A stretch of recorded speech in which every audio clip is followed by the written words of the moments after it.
मी पार्थची सकाळीच बोलले, जेव्हा मला ही माहिती आली तेव्हा मी पहिला फोन आधी पार्थला केला की बाबा रे काय ही बातमी, मला समजून तरी सांग. त्याचं म्हणणं आहे आत्या मी काही चूक केलेली नाही आहे आणि माझ्या वकिलांशी माझं बोलणं झालं.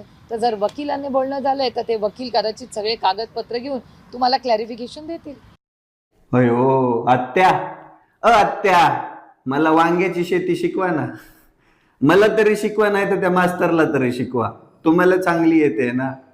म्हणजे तुमचं कसं झालंय माहिती का, सगळ्यांनी मिळून खायचं, या महाराष्ट्रातल्या जनतेला येड्यात काढायचं आणि सगळ्यांनी मिळून खायचं. बरं आत्या मला एक गोष्ट सांगा, आमच्याकडे तर पुरावे आहेत ना, जे खरेदी करत आहे त्याच्यामध्ये तर 1805 कोटी रुपये किमतीची जमीन 300 कोटीत खरेदी केल्याचा पुरावा आहे. 500 रुपये स्टॅम्प ड्युटी भरल्याचा पुरावा आहे. अमेडिया कंपनी तुमच्या पार्थ दादाच्या नावावर आहे, तो बी पुरावा आहे. 99% भागीदारी